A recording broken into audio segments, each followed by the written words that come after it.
ಯಾರಾದರೂ ನಿಮ್ಮೊಂದಿಗೆ ಕಠಿಣವಾಗಿ ವರ್ತಿಸಿದರೆ ನಿಮ್ಮ ಪಾತ್ರವನ್ನು ನೀವು ಎಂದಿಗೂ ಬದಲಾಯಿಸಬಾರದು. ಬದಲಾಗಿ ಅವರು ತಮ್ಮ ಮನೋಭಾವನೆಯನ್ನು ಬದಲಾಯಿಸಿಕೊಳ್ಳಬೇಕು.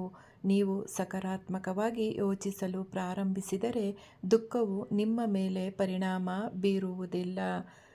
ದುಃಖವು ನಿಮ್ಮನ್ನು ಒಳಗಿನಿಂದ ಕೊಲ್ಲುತ್ತದೆ. ಆದ್ದರಿಂದ ನಿಮ್ಮ ದುಃಖದ ಕಾರಣವನ್ನು ಹಂಚಿಕೊಳ್ಳುವುದು ಉತ್ತಮ.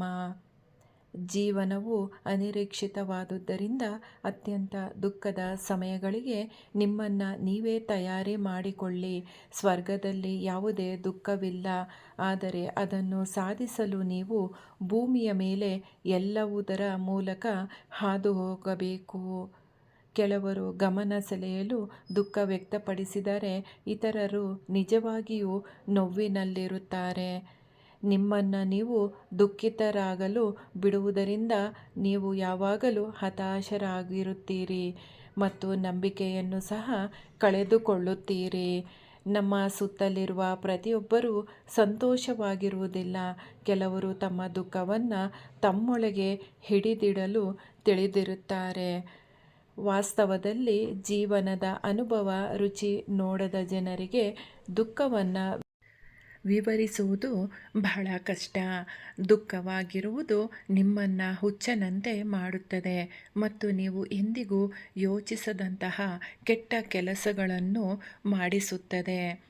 ದುಃಖದ ಸಮಯಗಳು ಬರುತ್ತದೆ ಮತ್ತು ಹೋಗುತ್ತದೆ, ಆದರೆ ನಿಮ್ಮ ಅದೃಷ್ಟದಲ್ಲಿ ಏನು ಬರೆದಿದೆಯೋ ಅದು ಹಾಗೇ ಉಳಿಯುತ್ತದೆ. ಹಣೆಬರಹವನ್ನು ಬದಲಾಯಿಸಲು ಯಾರಿಂದಲೂ ಸಾಧ್ಯವಿಲ್ಲ. ನೀವು ಯಾವಾಗಲೂ ಪ್ರೀತಿಯಲ್ಲಿ ಸಂತೋಷವಾಗಿರಲು ಸಾಧ್ಯವಿಲ್ಲ. ದುಃಖವು ಅದರ ರುಚಿ ಮತ್ತು ಭಾವನೆಯನ್ನು ನೀಡುತ್ತದೆ. ನಿಮಗೆ ದುಃಖವೆನ್ನಿಸಿದಾಗ ಹಾಡುಗಳನ್ನು ಅಥವಾ ಸಂಗೀತವನ್ನು ಕೇಳಿ. ಅದು ಗುಣಪಡಿಸುವುದಿಲ್ಲ, ಆದರೆ ನಿಮ್ಮ ದುಃಖವನ್ನು ಕಡಿಮೆ ಮಾಡುತ್ತದೆ.